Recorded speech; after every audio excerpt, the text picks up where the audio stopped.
Fish खाया करो, बाज़ार से जाओ 20 किलो मछली उठा के ले आओ घर में, अगर अल्लाह ने पैसे दिए हैं। नहीं दिए तो फिर हज़रत वाला सोचा करो, सही है ना। जो हमारे हज़रत सोचते थे भाई अल्लाह ने दिए होते तो अल्लाह, मछली ज़रूरत होती तो अल्लाह पैसे भी दे देता। अगर अल्लाह ने दिए हैं तो क्या करो, फिशरी जाओ 20-20 किलो मछली उठा के लाओ, बेगम से बोलो रोज़ाना नाश्ते में भी फ़िश, दोपहर खाने में भी फ़िश और रात डिनर में भी फ़िश। बंगालियों को देखो फ़िश खाते हैं कैसे हैंडसम स्मार्ट रहते हैं ना सारी ज़िंदगी, बाल काले रहते हैं। हमारे एक उस्ताद हैं बांग्लादेश के, पूरे बाल काले उनके। मैंने कहा आपकी उम्र कितनी? उन्होंने कहा पता नहीं 46 साल 48 साल, ऐसे घनी काली दाढ़ी। ये किसका कमाल है? फ़िश का। मछली खा रहे हैं दबा के। हमारे यहाँ मछली डॉक्टर के मशवरे पर हफ्ते में 1 दिन, क्योंकि दोबारा ख़रीदते हुए जान निकलती है, यार मछली कैसे ख़रीदें, यार मछली कैसे। तो भाई ये कुदरती चीज़ें, इन पे पैसा खर्च करो अल्लाह के बंदो। शहद खाओ, क्या खाओ ठीक है, शहद खाओ। आज मैंने भी चाइल्ड स्पेशलिस्ट से पूछा, वो कहते हैं माँ का दूध बच्चे के लिए 6 महीने ज़रूरी है। 6 महीने के बाद माँ के दूध की वैल्यू इतनी ज़्यादा, फिर रोटी की वैल्यू। इसलिए मैं कहता हूँ बच्चों को 6 महीने के बाद रोटी का टुकड़ा पकड़ा दिया करो, बोलो अब बेटा आप रोटी पे आ जा डायरेक्ट। क्योंकि बच्चा फिर भी अगर दूध पीता है ना तो पेट भर जाता है, फिर वो रोटी नहीं खाता, भूख खत्म हो जाती है। जब रोटी नहीं खाएगा तो बड़ा नहीं होगा। चाइल्ड स्पेशलिस्ट ने मुझे ये भी बताया, उसने कहा देखो मौलवी साहब आप अगर रोज़ाना 2-2 किलो दूध पी लो तो क्या ताकत आएगी जिस्म में? रोटी खाना छोड़ दो अगर। मैंने कहा नहीं भाई वो तो मरने लगेंगे। तो उसने कहा रोटी में अल्लाह ने क्या रखी है? दूध एक एक्स्ट्रा चीज़ है। खांचा वाचा अगर कहीं मैदे का खाली रह गया है, जो रोटी वहाँ तक पहुँच नहीं सकी, तो खांचे भरने के लिए क्या किया जाता है आखिर में? दूध पी लो। दूध असल नहीं है। ये जो जानवरों को जो चारा खिलाया जाता है ना, एक वक्त तक बच्चे को, जानवर के बच्चे को दूध पे फ़ौरन दाने पे ले आते हैं। तो मैंने मवेशी वालों से पूछा, वो कह रहे हैं अगर बच्चे को, बकरी के बच्चे को दाना ना खिलाएं तो वो मोटा ताज़ा नहीं होता। तो माएँ भी बच्चों को दूध पिला पिला के ना, नुकसान ये होता है कि वो रोटी नहीं खाते। हाँ रोटी पहले खिलाओ फिर दूध पिलाओ उसको, पहले पेट भर के रोटी खाना सीखे वो, फिर एक्स्ट्रा में दूध भी ज़रूर, बहुत फ़ायदेमंद चीज़ है। हाँ वो जो हकीम भेजा ना बादशाह ने कि सहाबा कराम बीमार होंगे तो ये इलाज करेगा, तो आपने कबूल किया वो हकीम का तोहफ़ा। मगर वो हकीम सारा दिन बैठ के मक्खियाँ मारता रहता था, उसके पास कोई मरीज़ है भाई नहीं। तो लोगों ने फिर, उसने वो हैरान हुआ कि ये मसला क्या है, कोई बीमारी नहीं होता इनमें। फिर उसने तज्ज़िया किया तो उन्होंने कहा ये लोग जब तक शदीद भूख ना लगे खाते नहीं हैं, जब तक शदीद भूख ना लगे खाना खाते नहीं हैं, और जब थोड़ी सी भूख रह जाती है तो छोड़ देते हैं पेट भर के। तो ये एक ऐसा नुस्खा है कि इसकी वजह से बीमारियां दूर हो जाती हैं। आजकल जो बीमारियां हैं ना, फोड़ने की वजह से हैं। खाने से इंसान बीमार नहीं होता, बीमार होता है, बोलो भाई, फोड़ने से। हम लोग खाते नहीं हैं, हम क्या करते हैं? फोड़ते हैं।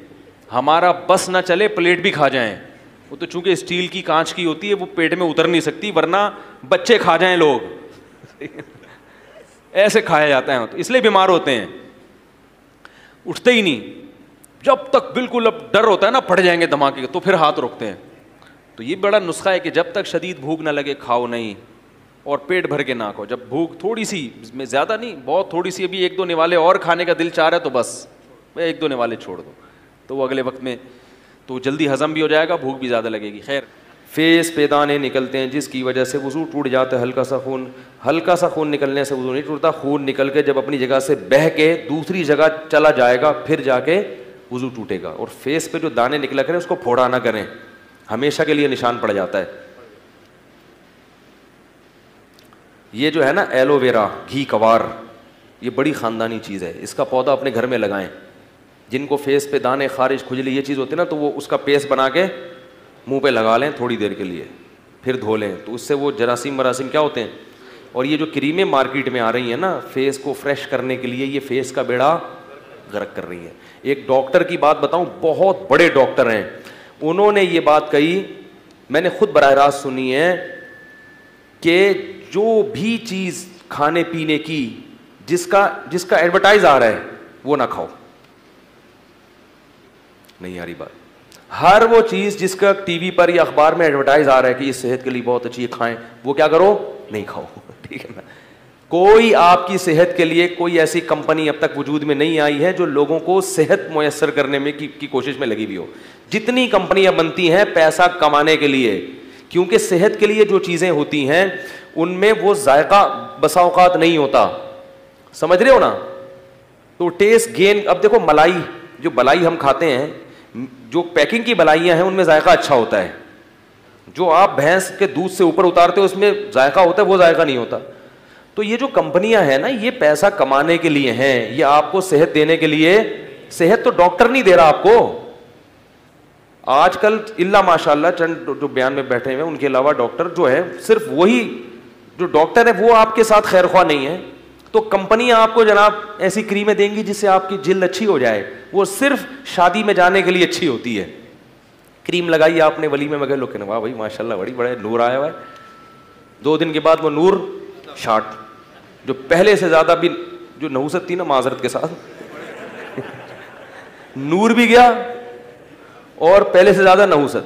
शैम्पू, मैं अल्हम्दुलिल्लाह कभी शैम्पू मैंने इल्ला माशाल्लाह हमेशा साबुन से नहाता हूँ।